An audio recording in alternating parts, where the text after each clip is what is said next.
I don't need to worry about people rejecting me because there's enough people. There's 8 billion people in the world. If you don't know the bully, you're probably the bully, right? And some of the like libertarian values of like an alternate money system and all that kind of stuff. But for me, it was technology. The whole idea of, people used to read documentation and they don't anymore just because of AI, I think is overstated. I can read all these books you want, but to actually build those social skills, to actually have them work for you, to actually use them in the real world, you need to practice them.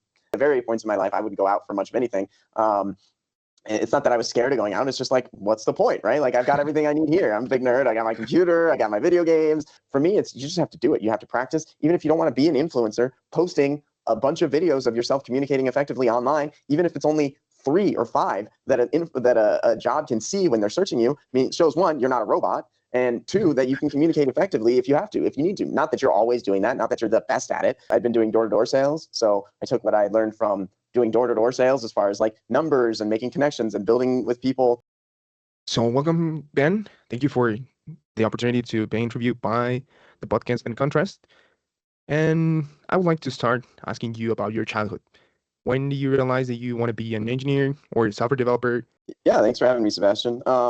When did I realize that? I mean, for me, I think there wasn't a time that I remember really realizing that. I started developing at a super, super young age. Like I was already making websites, or at least doing basic HTML and CSS and web pages for my elementary school and that kind of thing. And when I was like 8 years old. So it was, for me, it was this weird transition because I had spent, up until I was like 7 years old, I spent pretty much all my time outside. I did a lot of outside things. And then I got into computers when I was like 8 or 9.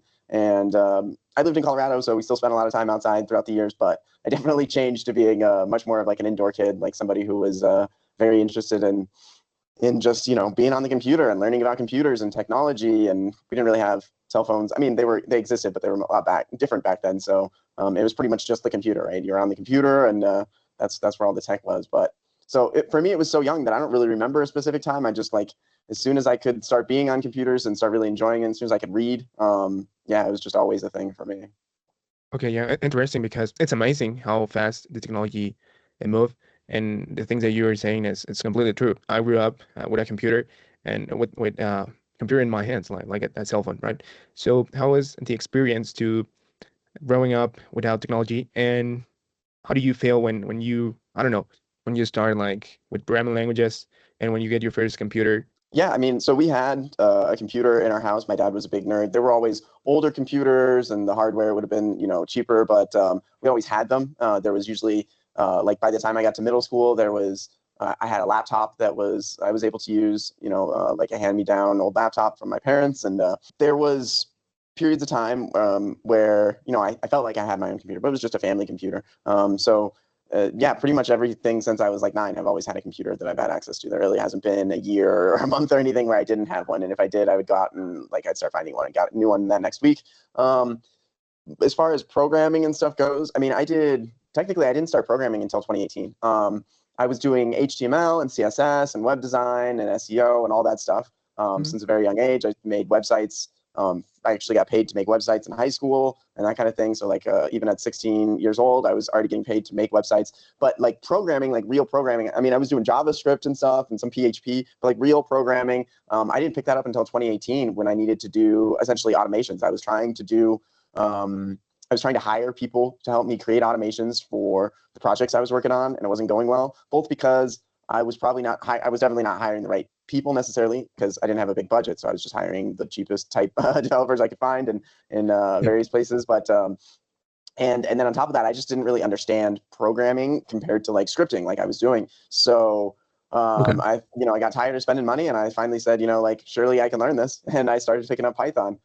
It took me a few months to do it, a few months to learn Python for sure. Like it wasn't like some immediate amazing transformation that I could just all of a sudden do it all. But I learned Python in like 3 months. And then I stopped doing, really then is when I just stopped doing any kind of HTML and CSS full time. Like I used to be known as like pretty good with CSS and able to like solve all kinds of CSS problems. And then I just stopped taking those problems after I learned Python and started doing more JavaScript and just like automating large scale processes was my goal straight from day one of programming. And it's kind of still is.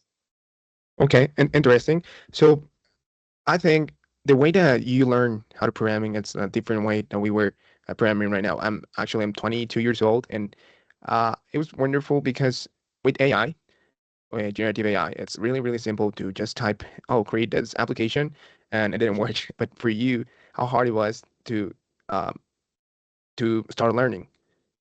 Well, starting learning wasn't that hard. By 2018, even in like 2004 and 2003, when I was really starting to get the very basics of HTML and CSS, there were tons of websites, free materials. Back in then, it was like websites. You go to a website, maybe they had a quiz or something, but you read a lot to learn. And then by 2018, there was tons of videos and podcasts and anything you could want, books. So starting to learn wasn't that hard, but it was taking a grasp on more advanced concepts and building them out into production, like systems that actually worked. That has always been the hard part, right? Today, I think, like you said, you have more access to those things, but I mean, it wasn't that hard of an access then either. I Googled something, I watched a video, I read an article, and then I was able to deep dive into those subjects. It's things you probably forget within a year after you've learned them, but the ideas behind them, the core structure, once you understand, is sticks with you. So it's still a way that I do it today. Is like I still prefer, even though I can get a lot from AI, and I definitely do, if I am going beyond the surface level, that tends to be when I go and look up other alternative sources of like more reputable things. But most of my programming is in Python, so I listen to a podcast called Talk Python to Me, and there's a ton of great resources that I can give you later. I should have got a list together, but they still exist today. Like these haven't gone anywhere. So yeah, I still appreciate and utilize those resources to keep up to date. Like things change a lot, nowadays in the newest version of Python's, you can do what's called free threading, and there's no more interpreter lock. So that's like a huge change in Python in the way it allocates memory and is usable. And it's one of the big disadvantages of Python over the other languages is now just like being completely reworked in the system. So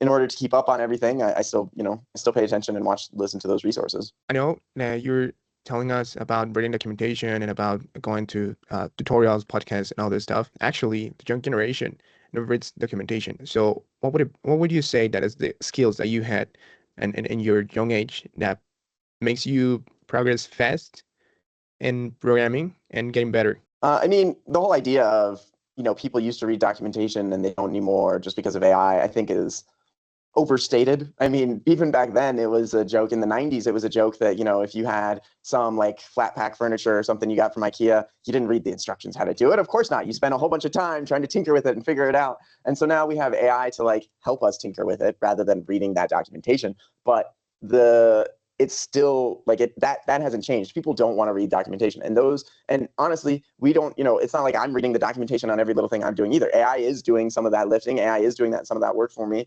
But when I struggle with something, rather than trying to struggle with it on my own for a long time, I'll often go to, if it's a GitHub repository, I'll often go to the issues and even look at closed issues of other people having those same problems. Maybe I'll scan through the documentation or do a search or look at the common problems list and that kind of thing. But I'm not just like reading the documentation from start to finish. I'm accessing the parts that I need when I need them.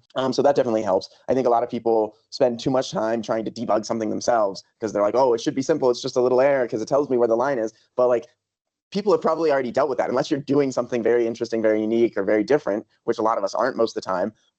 That's where I recommend going. I go to the GitHub issues, type in a quick search there for the similar error, even if it's a closed issue. If it's a closed issue, that's better. Like, you don't want it to be an open issue. You want it to be a closed issue. You want it to be already solved, and somebody else said, oh yeah, you're just being a big dummy. You just do it this way. And that's the best case scenario, right? So yeah, I wouldn't say reading all the documentation helps, anything like that. But other than that, just like learning the hard stuff really makes a big difference. And you just do them little bits at a time over time. Like if you're a Python developer and you don't know what a list comprehension is, and you've been doing it more than a year, you should know what a comprehension is and a list comprehension. If you don't know what a decorator is and you've been doing it more than a few months a year, you should know what a decorator is. So there are like hard things that you should learn and understand. For instance, asynchronous processing in JavaScript and Python and a bunch of the languages is a very, like, they all handle it a little bit differently, but it's a very similar concept in all the ways. You learn about race conditions and running multiple things at once, and what it can do and what it's good for, and when you can just do a single CPU async, like most of Python async IO is, or whether you need multi-threads or multi-processing, and all these things require consideration on memory and access to variables and all that kind of stuff. And once you learn it, it's pretty applicable to all the other programming languages. So I think learning those basic skills, those type of hard programming concepts like list comprehensions when you're first learning Python and stuff is very complicated, but knowing how it works 6 months, a year in saves you a lot of time and a lot of grief in the future. So I think focusing on some of those hard skills, and you don't need to learn every package. You don't need to know every API. Focus on universal, more or less programming truths, I would say. Like the fundamentals, right? Sure. Yeah, fundamentals would be a way to describe it. Yeah, I think so. And there's tons of lists on like what different people think are fundamentals, and it just depends on your industry. What's the fundamentals for a data scientist versus a machine learning scientist versus somebody connecting APIs and automation engineering or front end and back end. Like everybody has different fundamentals, so it should not only be specific to the languages you prefer and use most, but also to the type of work you're doing. Right now, you're building AI CDMX community in English. Well, when you invite speakers to talk about technology and especially AI, when did you realize that building community was for you? And what was the first community that you built? The first community that I really built, I would say was, there's definitely like little things that I've done, but the first like real community I built was a Bitcoin blockchain community back in, I think I started in 2012, 2013, depending on how you count.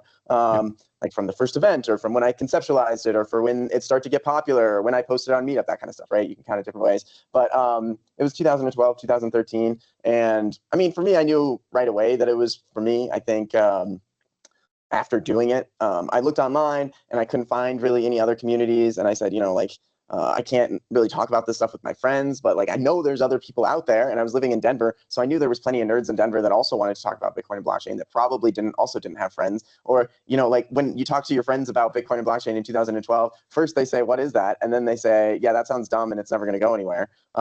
So like having people that actually understood and cared, like both of those things at one time, was difficult to do. So I had my first event and like 12 people showed up, and I couldn't believe it because 12 people just like randomly saw one event, not like, oh, he has a history and they're interesting and there's these pictures, just like a post that says, let's talk about Bitcoin at some random pizza restaurant. So that's what we did. I saw what the other people were doing, that there were other events in other cities, and then there were some other events I found later in Colorado, events that were older than mine, but they were different. There's an intersection of like being nerdy and then also not being good with people, right? Not being able to talk to people when they get there. You just kind of wave and you don't engage them, you don't connect with them, you don't make them have them or help them connect with other people. So then you end up with like 12 people that don't really want to talk that much and that kind of thing. Or you have people with no, like you're not able to draw a big crowd because there's not like a common draw factor, like a speaker, that kind of thing. So I quickly realized, okay, well, if people are willing to come, I can put some effort into this, and I can, even if all I get is, some stroking of my ego, that people say it's fun, that they have a good time, they enjoy it, like that's worth it enough for me to at least make an attempt to make this work. So yeah, that's what I did, is I just kept hosting events, and I kept trying to do it at the same place, and I kept trying to make connections as far as that goes. And I quickly learned like some skills. I'd been doing door-to-door sales, so I took what I learned from doing door-to-door sales as far as like numbers and making connections and building with people, and I started applying it to that, so I could go to an event and be able to promote my event and make new connections, because people that go to one event tends to want to go to more than one event. And so I started to learn all these little things, and I found that whole process to be interesting and exciting, and I kept getting great feedback. People were excited and happy to come, and like the same people kept coming back time and time again, like people that would not, or they straight up told me, yeah, I don't really go out too much with my friends. I play some video games and this, but I come out to this every month. And that to me was a big indicator. Like you have these people that don't want to go out, and I being one of them at least at various points in my life, I wouldn't go out for much of anything.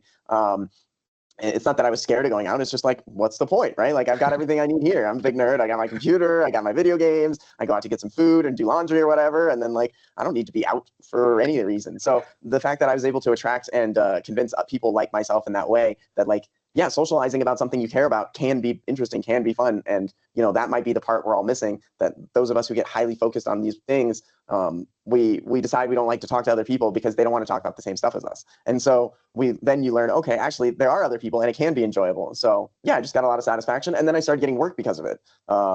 Which I kind of expected would happen, but there was never any guarantees. You're essentially working for free for a long time, building these events, connecting with people, trying to find, people and places, people to speak, people to go, places to have these events.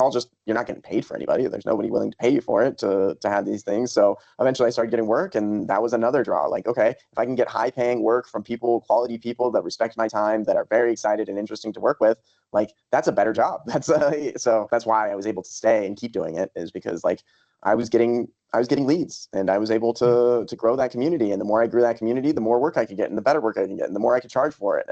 And so it just kept building into itself. And I actually left all that when I moved to Mexico. Bitcoin the price was down, so the meetups was down, and yeah, I was just kind of disenchanted with the way that industry was going. I got into Bitcoin and blockchain for the technology and some of the like libertarian values of like an alternate money system and all that kind of stuff. But for me, it was technology. And what I was seeing in 2015 and 2016 and what continued to happen was just lots of people that their only mind for it was investment. And that's fine, but that's not what I was interested in. And I was less interested in those crowds, and so I turned over the community and moved to Mexico, and that was all a long time ago. Like I said, back more than 10 years ago. Interesting what you're saying, because we are I don't know, like developers, and we will love to bang in our computers the whole day and try to make things work. But how hard it was for you to change that mindset and to improve your soft skills to go and talk with people, because it's not simple because of your mind. I think you're always in your mind like, oh, probably he or her will reject me, and I don't know how hard it was for you, and what tips would you tell to the people to start improving that soft skills? There's a lot of things. I mean, and I've thought a lot about this because a lot of people have asked me. I was very nerdy, and I still am. I mean, in high school, I had a very small core group of friends, and they were also, the weird nerds. It was just, yeah, I was as nerdy as they came. Like I said, I started programming and making websites at a super young age. But I had some desire, and I was frustrated with the way that I communicated with people, because I went to a nice school. People were nice. People were friendly. I'm sure there was bullying and stuff, but I never really experienced it. And I felt like I had all this cool information, and I knew all this stuff, and that not necessarily that I was interesting, but that I was like somebody worth communicating with, and like I couldn't communicate. And when it feels like nobody is good at communication, or feels like everybody sucks, you're the problem in general, right? Like if you don't know the bully, you're probably the bully, right? Those kind of things. So I realized quickly that like I have to be the problem. Like 300 people in my class, and I can only communicate effectively with 3 of them.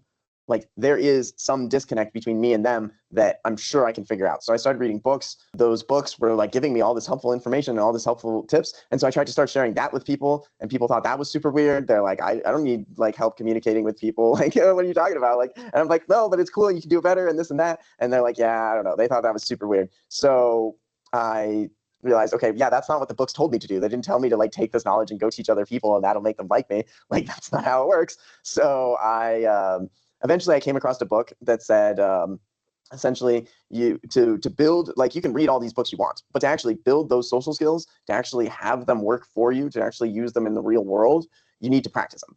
And there was essentially 2 ways they recommended practicing them if you were at my age. And my age being like 18 years old, 16 is really when I started reading those books. And they'd essentially said, either go to college where you might learn social skills, but at the very least, you'll get some connections, you'll get a degree that'll be able to help you get work, and you'll be fine. You'll be able to get jobs for the most part if you work hard at it and if you adapt and all those things, right? It wasn't guaranteed. But they said the other path is you can do sales. And by sales, I mean like hard sales, sales where you're getting rejected a lot. So they recommended call centers, they recommended door-to-door sales, they recommended like those kiosks in the mall where you're constantly just trying to get people to do that, to buy something. And like in Mexico, there's even more options. Like there's the tianguises and like all kinds of like street food options and vendors and stuff where they're constantly approaching people on the street and trying to get them to buy and, get that instant connection so that you can to pull them in to buy your products. And so I chose door-to-door sales. It was the easiest to access. It had flexible hours. If you could do it well, you could make good money. And that's what I did. I did door-to-door sales for 2 years, 3 years. And that's where like I said, I came off of that going into Bitcoin blockchain events. And for me, that's everything I needed to learn. I needed to learn, like you said, you worry about people rejecting you and this and that. So I had to learn to flip that on its head, where it was like, okay, I don't need to worry about people rejecting me because there's enough people. There's 8 billion people in the world. There's enough people. Even if I upset, I don't even know how many hundreds of millions of people. Somehow I managed to upset hundreds of millions of people in the US. There's hundreds of other countries, right, that I can go to with tons and tons more people and a completely different culture where I'm not likely to upset them as well. So realizing and fully internalizing that, and then practicing it because it still felt bad and getting rejected, knocking on, some days, if it was a bad day and we weren't getting many sales, I would knock on 150 doors a day at least. And that means getting rejected 30, 40, 50 times or more.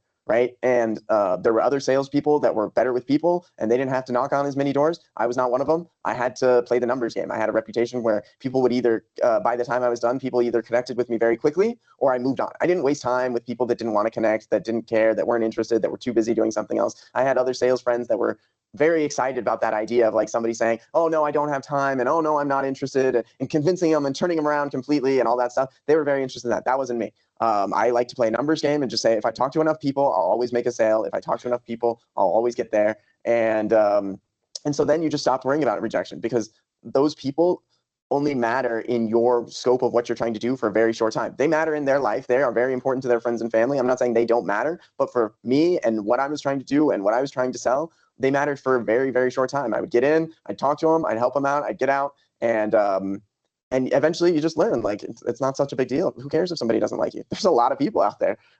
And it's about being true to yourself and figuring out the people you do connect with. And when you're getting rejected 30, 50 times a day, you learn who you can connect with and who you can't connect with. You find people that you never thought you'd be friends with, and you become close friends for years. You make sales to people that you wouldn't think ever care about your opinion. And and so you need to, in my opinion, if you really want to do it, because I think, to me, and I think the modern, like, I don't know if you've seen the transformation. There's this transformation period of like Jeff Bezos, Mark Zuckerberg, and Sam Altman. All these people, if you look at pictures of them, they are from like when they started, they are huge nerds. They are the biggest nerds. They look dorky. They have bad posture. They're bad with people a lot of times. And they change. Why? Because they're nerds. And one thing that nerds and people, intellectuals that have skills that they have that make them kind of outcasts in some sense, is that they hyper focus on things and they can learn things in a depth that like other people just aren't interested in. It's not that they can't do it, they just don't want to. They're not interested, they're not going to try. So when a nerd decides, when somebody like me decides, hey, I'm going to get good with people, it means I'm going to read books about it until every book I read is just the same thing over that I've already read. And it means that I'm going to practice those skills until those skills feel like they're second nature. It means that, so in my opinion, nerds, not only can they become better at being social, but because they also have that fear, they remember what it's like. They know that, like, hey, I used to be like this. They can teach other people. They can help guide people. But the only way is practice, in my opinion. I'm not some savant where I can just do things once or twice. I had to do door-to-door sales for years. And once I was done with door-to-door sales, once I'd learned those skills, I went back to making websites like I did in high school. I went back to programming because that's what I wanted to be doing. But I knew that if I didn't go to college and I didn't learn sales, I was going to struggle to sell myself. And nowadays, a lot of people have seen that. It used to be really easy to get programming jobs, and nowadays it's easier than other jobs maybe, but it's not just, you used to be able to do nothing and get a programming job. And so now there's lots of programmers, and there's lots of people that can program, but less of those people that can program are able to express themselves well, are able to communicate and connect with other people, are able to network and manage. And I talk to programmers and I'm like, okay, what have you learned? You're struggling to get a job. What have you learned? And they're like, oh, I learned this new job. I learned this new programming language, and I learned this and I learned that. And I was like, okay, what about, like you said, the soft skills? And they're like, what do you mean? And I'm like, did you start posting on social media? Even if it's not popular, if a company can see what you do and the way you communicate, that's helpful. Or did you read a sales book, or did you read a management book and all this stuff? And they'll be like, well, no, I want to be a programmer. And I'm like, okay, but there's lots of programmers now. So like, if you actually want to get the job you want at the company you want, and there's a lot of competition, and your programming skills are on par with even the best people at the company, it doesn't matter if they feel like you're going to be detrimental to their team dynamic. Because like, if you're upsetting your coworkers and because you can't communicate effectively and you can't constructively criticize and you can't lead and manage and all these things, like, what value do they have to do it? So for me, you just have to do it. You have to practice. Even if you don't want to be an influencer, posting a bunch of videos of yourself communicating effectively online, even if it's only 3 or 5 that a job can see when they're searching you, I mean, it shows, 1, you're not a robot, and 2, that you can communicate effectively if you have to, if you need to. Not that you're always doing that, not that you're the best at it, but like that you can communicate effectively at all is a skill that a lot of programmers and stuff don't have. And it's because of reasons like you said, like they're worried about rejection and that kind of thing. There's an easy way to get over being worried about rejected. Get rejected a lot. Like, it's not comfortable. It's not fun. You know what I mean? You learn to enjoy it or not, but like if you want to learn those skills, the only way is to practice. Yeah, sure. And with time, the more rejections that you get, you build, like, I don't know, like, stop worrying about who cares, right? Well, it's like you said, it's a numbers game. And for me, it's not just who cares, because with door-to-door sales, it really taught me to care about rejection. until it happens, and then you don't care. Yep. Right? Because you want the sale, you want them to like you. That's a very important part of it, that you have to care that they like you, that you want to care that they like you, it's important that they like you. But then as soon as they've made it clear they don't and they're not interested, then you don't care. You don't ruminate. You don't think about it. You don't let it drag you down. You just go to the next door and you talk to the next person. 100%. Getting back to building communities, where especially with Bitcoin and all this crypto world, and now you moved to Mexico City and building. Well, you told me that you moved to Toluca. Well, first I was living in Playa del Carmen, Cancun, Yucatan. Okay, and there you were building also communities?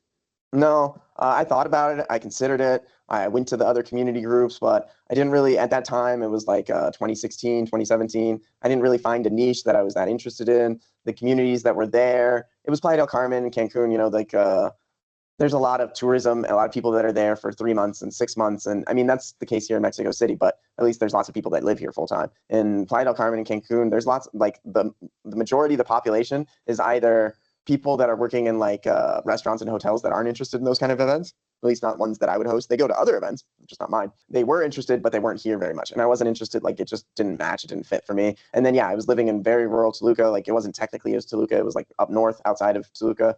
And there was not much of anything. If I wanted to go to events or host events, it was like more than an hour away. And yeah, so those places, no, I didn't do any of that. I just kept my head down. I was working on programming projects. We traveled, like, so we went to Spain and we went to Vietnam for a few months, me and my wife. And so we traveled, and yeah, so it was different focus during that time. But that's part of why I moved to Mexico City. I moved to Mexico City to kind of host events, to go to events, to be a part of communities again, to because that was the type of socializing I prefer. I can make friends that do normal things and enjoy, that kind of stuff. But it never really sticks for a very long time with me. Like I'll hang out with them and, every couple months or whatever. But I really like talking tech and really like talking about the future and future technology. So yeah, I moved to Mexico City and I was doing the automation engineering, automating processes for companies. That was 2002 or so. We moved here like after COVID. Okay. And I was, automating processes for companies. I was using AI for like some sentiment analysis and different things that I was doing. And then ChatGPT came out and was big, right? That was the end of 2022, right? Beginning of 2023. And I was like, okay, well, I know about this stuff. Like I know about AI. This isn't the same AI I know about, but like I was like, I think I know about it. And then I started to look around to see if there was other events, and there weren't. And I was like, okay, this is something I can do. Like this is I'm obviously interested in this already myself. Like I was using it and trying to learn about it and figure out what I could use it for. And I'd already been doing AI stuff. I was already a developer. So I was like, you know what, surely, I can figure it out. So I started doing research. I'd go to other events and see where they were hosted and see who was sponsoring them and see who was going. And then I just started hosting my own. In large part, it's one of the reasons we moved to Mexico City, just because like we wanted to be part of those communities again. And I wanted to be able to connect with people in that way again. One thing that I noticed about you is like you are looking to the future at the beginning with Bitcoin and crypto, now with AI. Do you really believe in AI the way that the people believe in AI? It's like magic, like it's like the future. Or do you think there's another incoming technology that we will have to put focus on? I mean, yeah, it's obviously the future. So there's a few different questions there I think you asked. Is there other incoming technologies? Yes. And the types of AI, like it's been overshadowed and most people don't hear about it, but the types of AI that we have built in the last 3 years since ChatGPT came out, since way more people are involved in AI and automation, has increased dramatically. Like LLMs aren't the only type. So there is a bunch of other niche specific AI. Machine learning has had a bunch of advantages. Obviously, video and image AI have been one of those popular ones that aren't, the LLM typical type. So yeah, there's a bunch of like AI, LM or type things that aren't ChatGPT, that aren't OpenAI, that aren't products that they're necessarily going to release. That's been really exciting. I think the obvious other big one is robotics. So having things in the real world that are automated, that are working, and we've had robotics for a long time. Like robot vacuums were fairly commonplace, at least in the US by like 2015, right? Like they're even more popular now. And especially in some other European country. So there are specific things, robot lawnmowers, and now we're seeing more humanoid robots starting to come out. So yeah, I think if you're interested in technology and you're more interested in the hardware side, that would be a focus that I would have, is robotics, because robotics are going to need maintenance. They're going to need people to build them. They're going to need people to set them up in new environments. They're going to need people to manage them. They're going to need all kinds of different things. Like, so robotics definitely is I think a very important like thing that's going on, that's happening with the next stage of I would say, like, if we're looking to the future, what are the technologies that's going to dramatically change us most? I think a lot of people are interested or surprised to hear me say that, but I think experiences, like real world experiences, are going to become way more popular and way more lucrative. I think I know for a fact that like bars and clubs in a lot of parts of the world are starting to struggle, and they're starting to struggle because people your age, and it started with my generation a little bit, are not going to those clubs, and if they do go to those clubs, they're not drinking. And whether it's to not spend money or for their health or whatever, but like that's something you and I have talked about. Neither of us drink, right? Like, and running into those people, like that used to be way less common. 10, 20 years ago, that was way less common. You run into people like that and people would be like, oh, wow, are you recovering alcoholic? And now you don't get that question so much anymore. People are just like, oh yeah, it's common now to have people that don't drink. So I think stuff like that are non-drinking things to be out, and are people are spending, for the first time ever, the curves of like amount of time on social media is starting to like peak and go down rather than just continuously going up. So escape rooms and events and vacations and hiking trips and biking, all this stuff is exploding, and it's just going to keep doing so more and more.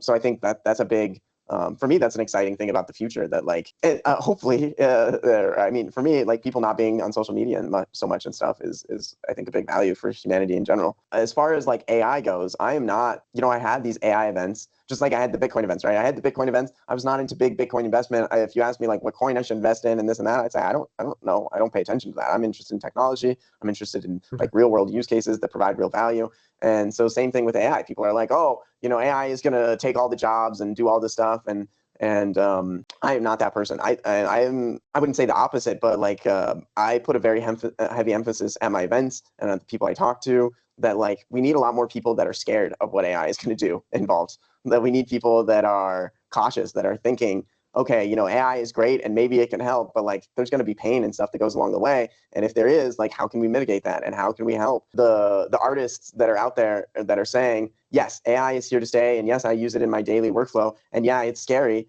but also these are the things that AI can't do yet, or these are the things that I can do that I don't think AI will ever be able to do, because I'm not an artist. I don't know what those things are. And I think those things are essential. So in order to have that intersection, we need more people that are, literally scared, frightened, worried about AI getting involved with it, because those are the people that are going to change. Like, you need the AI maximalists to get things started, to implement things, to get the ball rolling, but you need the next wave of the AI skeptics to get involved in AI as well, to make sure we all don't get screwed. Like that's the so I'm very into AI. I spend a lot of time in research and I implement it, but even in my own work, I'm an automations engineer, and I like to make that very clear. And that means I automate processes, and sometimes that involves AI. But AI is like a last resort, like when the automation systems don't work or they're too complex or whatever. Because if you're implementing like LLMs into a system, you're implementing randomness into your system. There's just no way around it right now, and there probably never will be, because that's what a large part of statistics, at least the statistics built around AI, is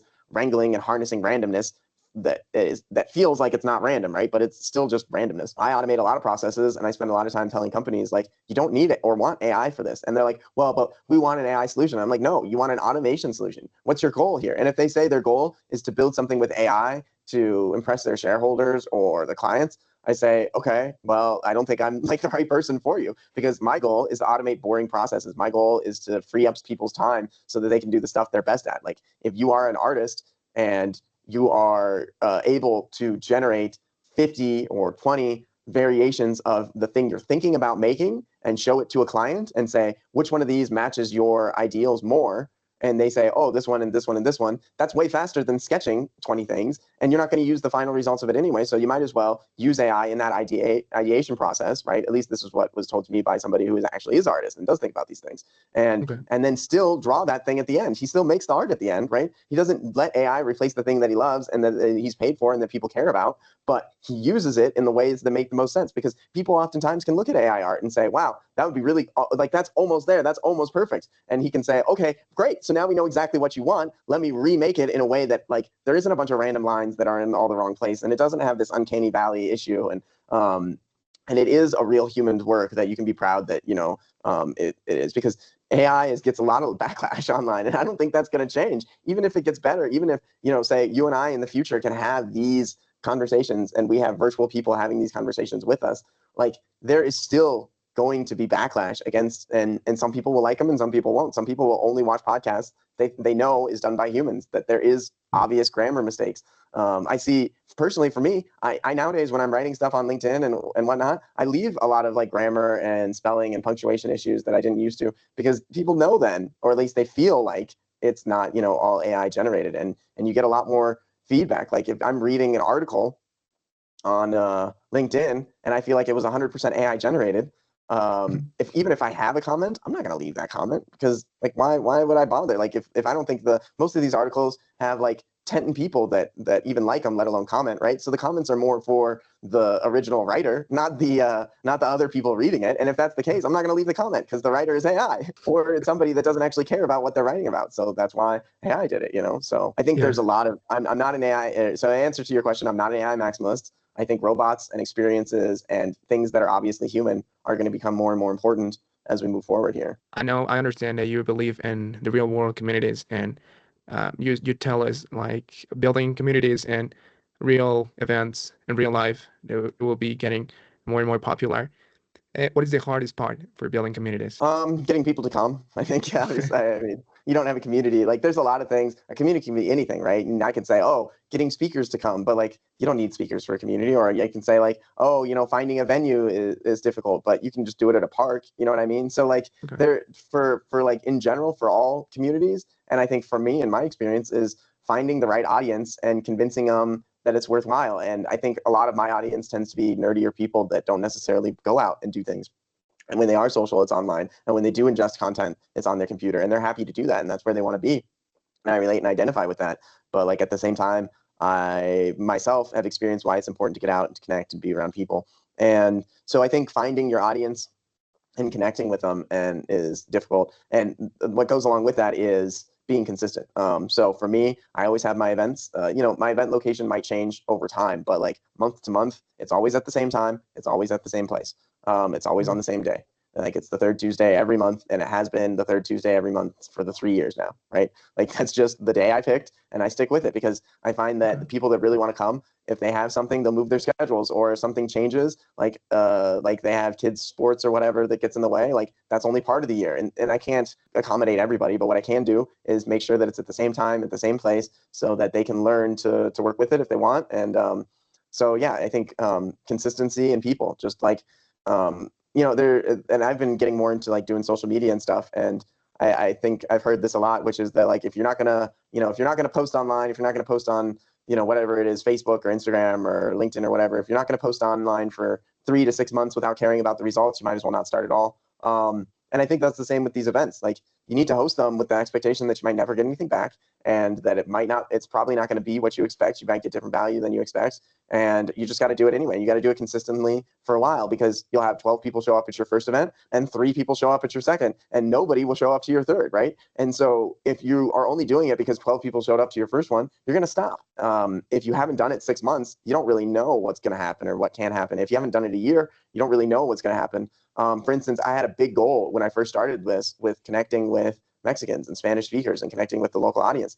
They weren't so interested in AI. And those that were interested in AI definitely weren't coming out to events, because I tried and I had events in Spanish and I tried to talk to people and this and that. And the only people that were coming out were foreigners.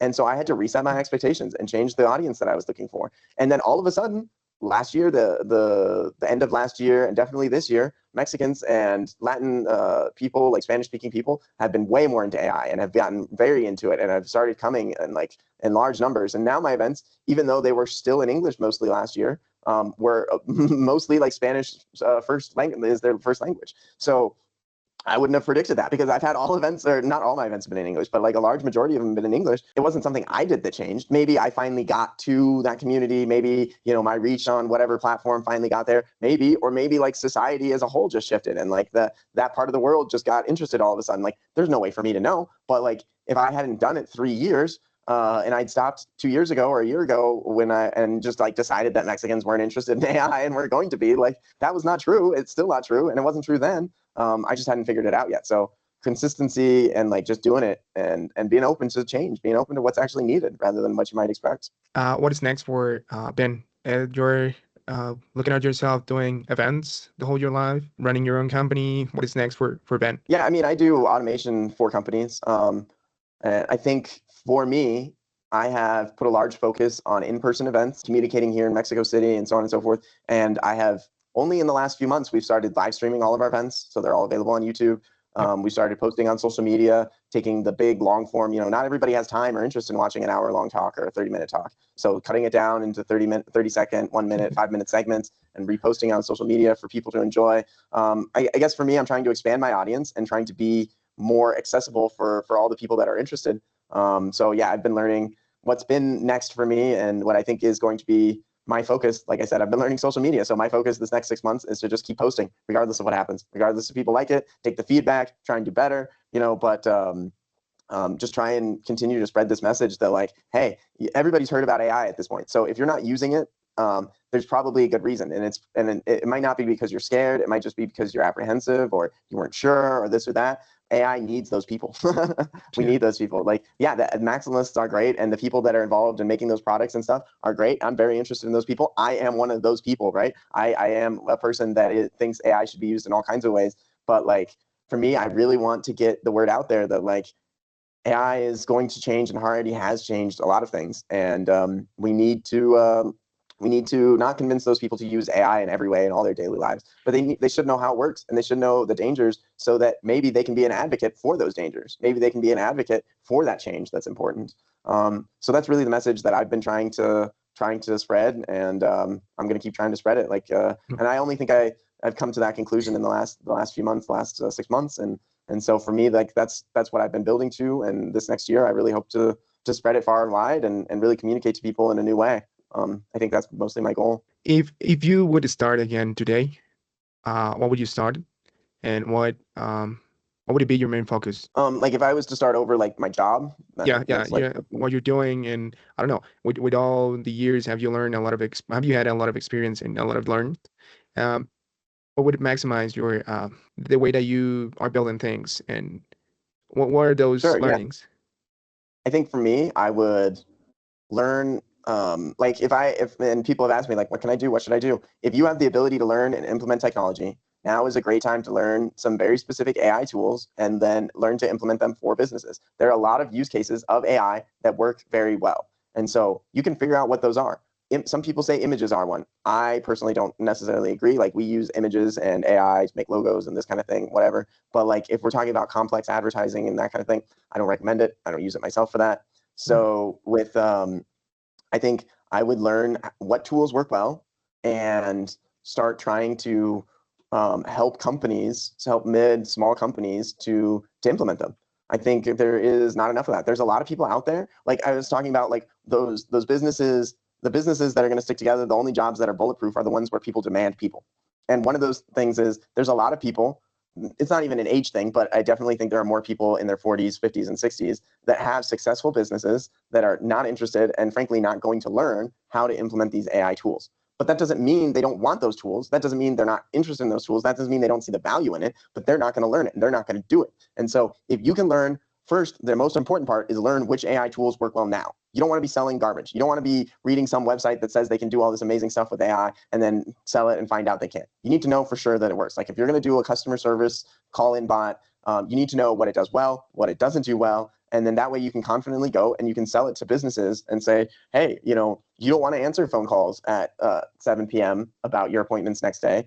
You have a website already, you've got an app maybe, but like the 80-year-old grandma that's going to have their heater replaced tomorrow doesn't want to use your website, maybe doesn't have a computer, isn't going to download your app, right? She wants to be able to call in and ask, is my appointment tomorrow? Is it confirmed? What time are you going to be here? If you already have all that information in a digital system, there is a voice chatbot that will work fairly reasonably well. That'll mitigate 90% of those calls you have to answer out of hours. It's not going to do 100%. It's not going to fix everything. But like, if you need to hire, if you're in the US and you want to hire an American to answer calls after hours, it's going to cost you, especially if it's something they have to do daily and they need to be on the clock for, it's going to cost you thousands of dollars a month, right? So having something that can mitigate those the number of calls, because that lady just wants to call in and say, hey, my name is so-and-so, do I have an appointment tomorrow? And the bot can look that information up. It can definitely look that information up, right? And it can most likely respond. And then even if just based on her phone number. Like, you don't need to even have it necessarily listening to everything she says and be able to get her name right and all that stuff. It can tell based on her phone number if she is in the system,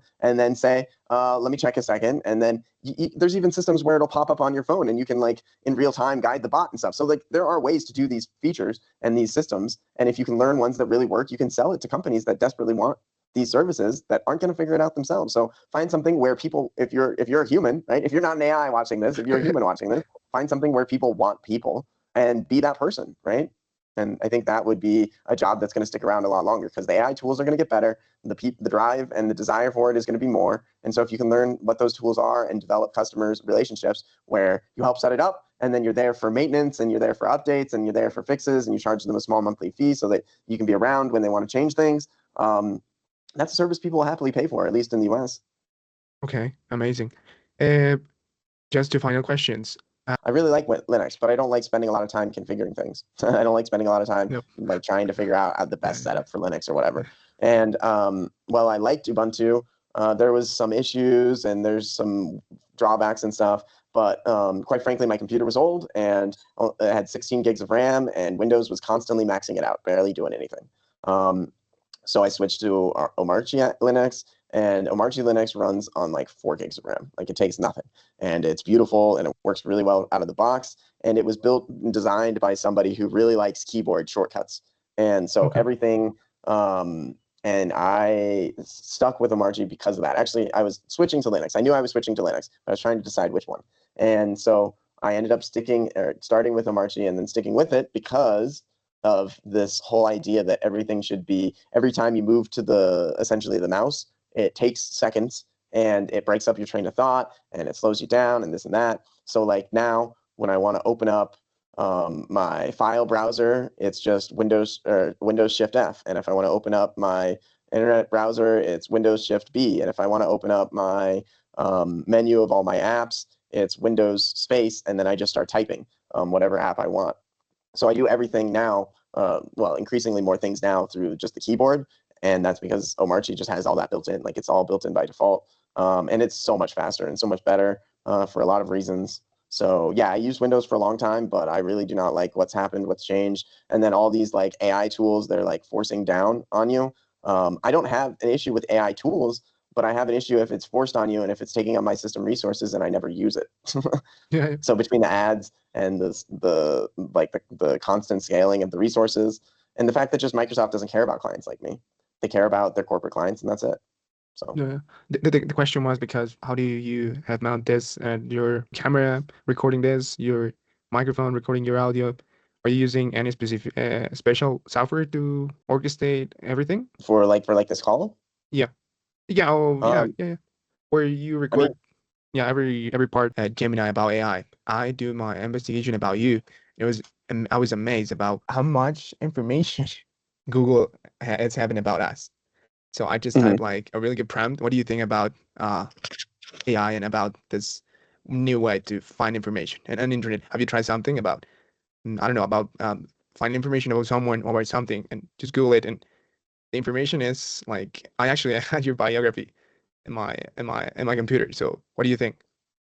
Yeah, I mean, I think I worked hard to make it so that it was that way. Like, SEO and that kind of thing is my specialty. So when you search my name, there are other people that come up, but a lot of my website and my LinkedIn and like if you search AI CDMX or AI in Mexico City, like my events come right up, right? It's like me and then like government stuff.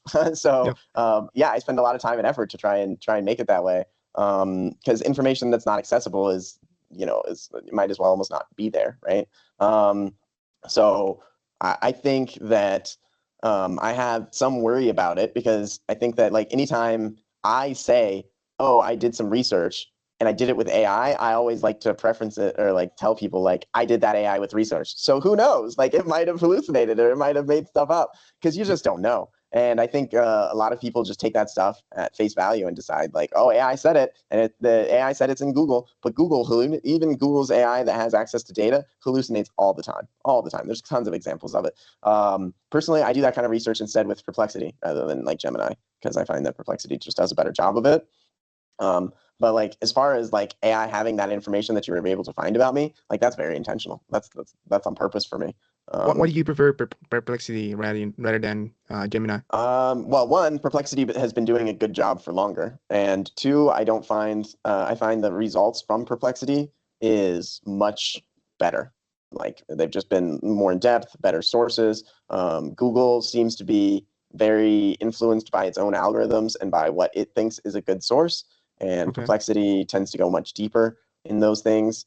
Also, Perplexity gave away a Perplexity Pro subscription to like anybody that wants to hook up their PayPal accounts to Perplexity for free for a year. So I have that, and that does even better job than their free version, though their free version I used for a long time before. So I think for me, it's one, just like I started using it before Gemini even really did that, and two, Perplexity uses a bunch of different sources and they use a bunch of different AI. And with Google, it's just Gemini and it's just Google search. Everyone knows about AI now, but do you know about machine learning and deep learning algorithms?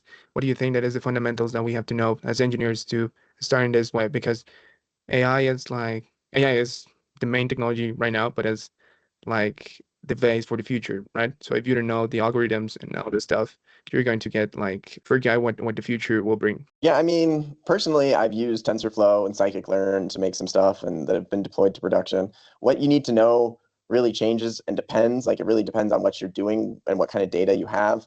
But statistics, at least an understanding of what statistics is and how it works and what the goals are, and some basic statistical algorithms definitely helps a lot.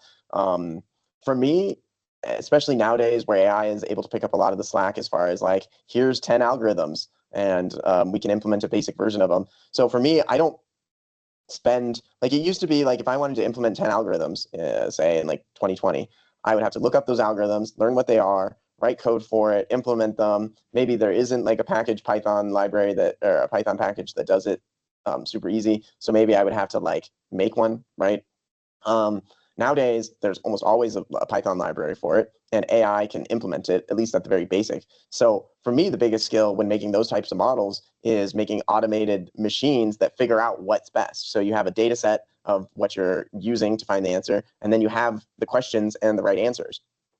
And when you make a machine that is able to take in the data set, train the model, ask the questions, and then check to see if it's the right answers, if you're able to build that whole system, then you don't have to worry about like, oh, do I know the right statistical model and do I know this or that? Like there are data scientists that are going to say, oh, you must need to know all that. And I'd say you need to know that to refine it. You need to learn that to improve it over time. You need to learn it maybe to do it at a large scale and continuously improve. Like if that's your whole job, improving it month over month over month.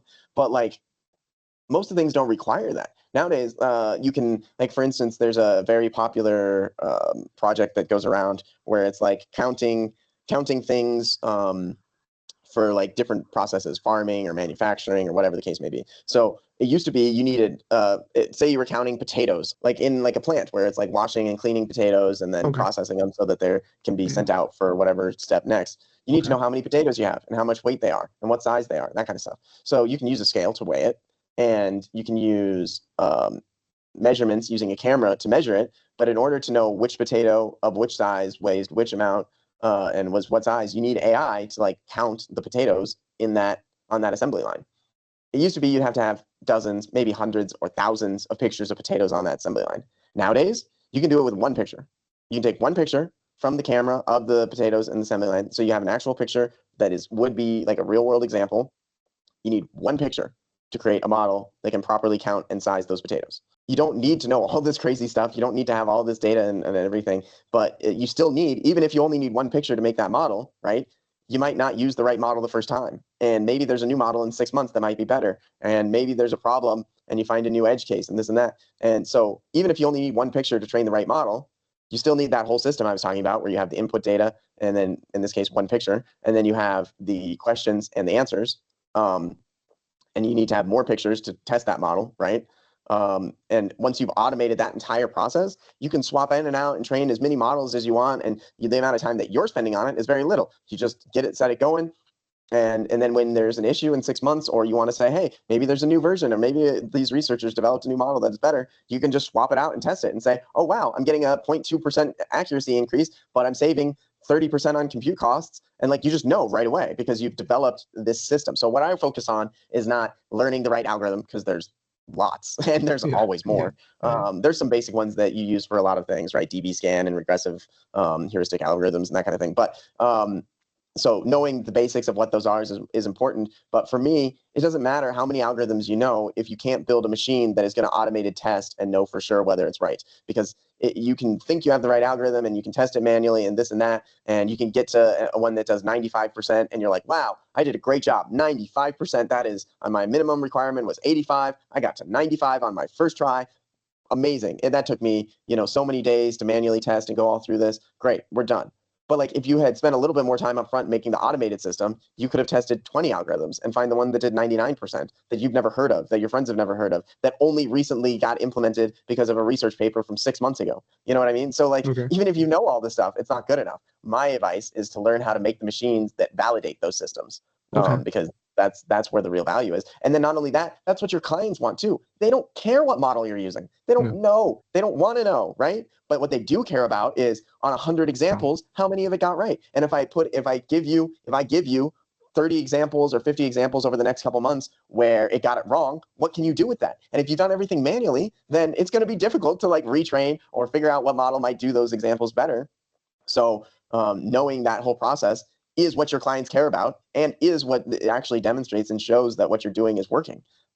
Whether or not you have in-depth knowledge of how DB scan or HDB scan or whatever version of these models you're like, just within like DB scanning, there's like 30 different versions, and people are like, oh, well, you know how DB scan works, and then I'll be like, which one? And they'll be like, what do you mean? And because they instead learn these models and they think they know, oh, okay. And then they're like, okay, well, oh yeah, there's that other one and it was really popular. I'm like, okay, but maybe the one that's for my use case isn't the popular one, right? So even if I learn all the popular ones and I spend the hundreds of hours to do that and I spend the time to learn to implement them, like that's not nearly as good as building a basic framework of testing and then having AI make 50 different versions of different ones and then see, you have to troubleshoot and all that kind of stuff. But then you can just see which ones works best. And then the ones that are working best, you get rid of all the ones that are doing crap and you just try and focus on all the ones that work best and implement and improve them. And if you've built a very good automating system, like all these models and all these algorithms, whether you're using scikit-learn or TensorFlow, they all have essentially knobs that you can turn to like adjust things, right? Before like actually getting into like creating those models and implementing them. Like if you're just using a Python package library, they all have like epsilon values and different things that you can just like slightly adjust.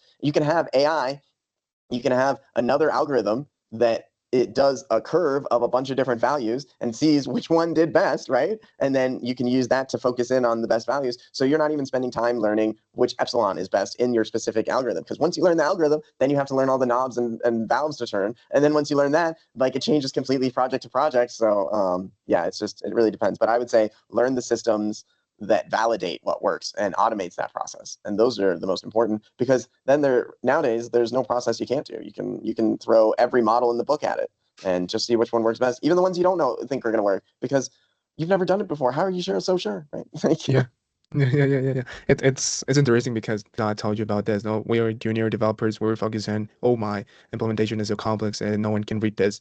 But then at the end of the day, the final user cares about how fast your software is working, how well is your software solving the problem. So what would be the things that you can tell to the people that is starting his career to improve that way of see the development? Yeah, I would say, this is one I've heard a long time ago, that lines of code is not an asset. Lines of code is a liability. A line of code is something that you have to maintain. It's something that can have bugs. It's something that can be hacked. Every line of code is a liability.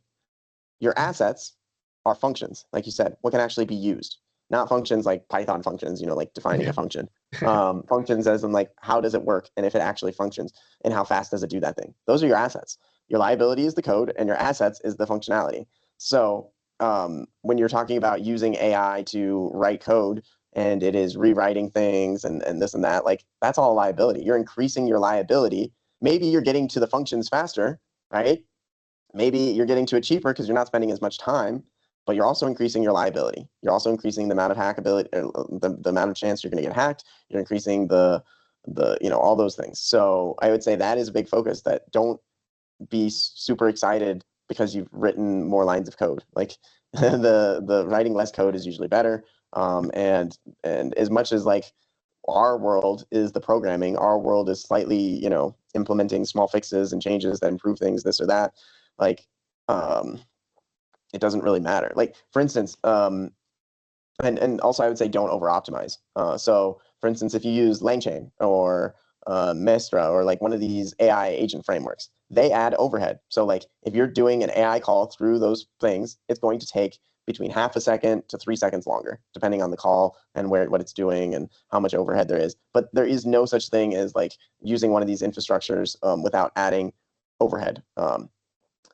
But if you can do things parallel and you need to pull data while the AI is doing some other processing, it doesn't matter if the data pull takes 10 seconds and the AI takes 8 seconds. It doesn't matter if you improve the AI 5 seconds. It doesn't matter. Like, it makes zero difference because you're still waiting for the 10 seconds. Yeah. So don't over optimize. Wait till the end to optimize. Build things, you know, quickly or the best way. And then at the end, you figure out, okay, this is slow, or it matters, or it doesn't matter. Then improve it. Do you have any recommendation about a book, podcast, habit that you would like to share with people about anything? Obviously, your community, right? Yeah, of course. My community, AI CDMX, we're on YouTube, and now we're on all the social media. Again, that's very new, so please be gentle with us. We're still trying to figure out TikTok and Instagram and all these things, but you can definitely watch the events, the previous events and the future events live streamed on YouTube. Other than that, podcast, well, I think this might be a good podcast. I mean, I don't know. Hopefully people will want to watch that, but I guess that doesn't really matter. So, I mean, there are a lot of great resources. Personally, I watch David Shapiro. He is there's multiple David Shapiros. The one I watch and that I'm talking about is an AI. So if you do David Shapiro AI, look him up on YouTube. He also has a Substack, and he talks about, I don't always agree with him, but he talks about a lot of this stuff, like AI is here, AI is coming, even if it doesn't get better. A lot of stuff is already going to change, and that's not going to stop. So he talks about universal basic income and modern governance and less technical things, but still very related to AI. I really enjoy him. Nicholas Boothman is one of my favorite authors and writers. He wrote a series of books in like the 90s and the early 2000s, and they're like how to make somebody like you in 90 seconds or less, or how to make somebody fall in love with you in 90 seconds or less. And he, before social media, found out that like the title of your book, even if it's like not actually true, is really important. So those books say they're about that, but what they're really about is how do you, because it's not actually 90 seconds. You have 90 seconds for some things, but like the first 3 seconds you talk to somebody is like actually the most important. If you don't give off the right energy, if you don't have the right smile, if you don't whatever, right, that kind of stuff. So for me, as a huge nerd, learning what I needed to learn in high school and college age, Nicholas Boothman and his books, and you can find modern podcasts with him on. You can find his book, like Book on Audio.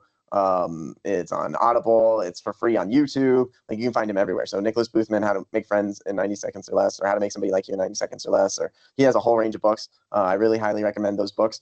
And they just teach you, really, they're short books. They just teach you basics, like stuff that you might find obvious, but then when you find, oh, you might say, wow, everybody knows that now. Great. Then if everybody knows it, your next question should be, am I doing it? And if I'm not doing it, why am I not doing it? If it's so obvious, like, why isn't it second nature? Why isn't it easy for me? So read those things, try and understand what they are, take them to heart, that kind of thing. What else? I mean, I watch a lot of the like AI YouTubers and stuff, but I really enjoy the Primeagen, which is a YouTuber. He's very popular streamer and YouTuber.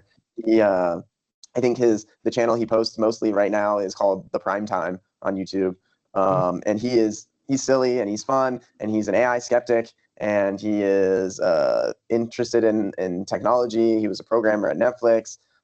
He comes from a pretty rough, I don't know if his family life was bad or whatever, but I know for sure he came from like some serious drug addiction and cleaned up his life. And so he's been through it, and he knows what it's like to have struggles, and he knows what it's like to completely change his life around. And so yeah, those I would say are the ones that come to mind most, that are most important to me, probably. I read, but I can't think of, like, usually I read a book and I take stuff from the book, but I usually can't remember like the titles and the author. Like right now I'm reading the Empire of AI, which is by But can't remember. Karen, how this one?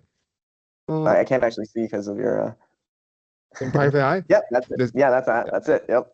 Yeah, so I'm like most of the way through that one. So you know what that one's about? It's about like the beginning of OpenAI and this interesting idea how like all of the AI companies seem to be founded on the basis that the other one's going to mess it up. Like OpenAI was founded on the basis that Google was going to get to AI first and that they were going to be a terrible person, so you want us to get to AI first. And then Anthropic split off of OpenAI for the same reason. OpenAI is going to be the first, and if they're not the first, Google, and you don't want either of those companies being first, so instead you want us to be first. And then DeepSeek is the same thing, but in China. And it's so I find that kind of stuff to be very interesting. I try and read as much as I can, though I definitely don't read as much as I should, but I'm always reading something. Okay. So yeah.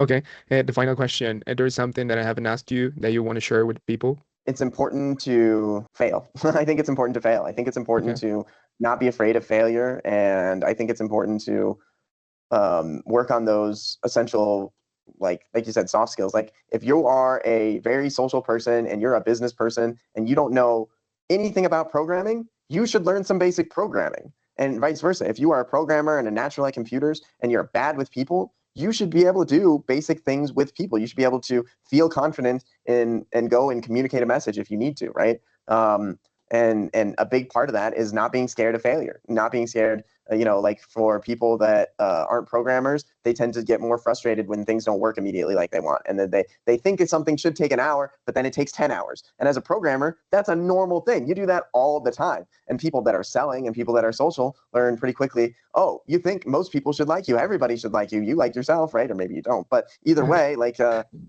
people should be able to like you. And when they don't, it can be really disheartening. But the social person doesn't believe that. They know that people are just not going to like them, right? So there's some things that seem like obvious truths once you get to the other side, and failure is the only way you can get there. So find something that you fail at, find something that stresses you out, find something that worries you, and oftentimes people that do that find that it is one of their strengths, because the amount of business people that don't know anything about programming and that hire programmers and that require programming constantly, they get taken advantage of, even if it's not on purpose, just because they have one concept, oh, it should cost this much, it should take this much time, but they don't know anything about it, right? And the same thing with people without socializing skills. They get taken advantage of. They think that things should be this way, that, oh, people that I can trust and that I should trust will like me. And it's like, oftentimes, the people that it feels like likes you the most are the ones you shouldn't be trusting, right? Yeah. And so, yeah, fail, learn these skills, try hard, and try and do it in a way where the stakes are high enough that you care, but not so high that it's devastating, not so high that it destroys your life, not so high that it hurts everything. Thank you, Ben. Amazing talk, amazing knowledge that you share with us. Yeah, I really appreciate it. Yeah. Let me yap for like an hour, Yeah.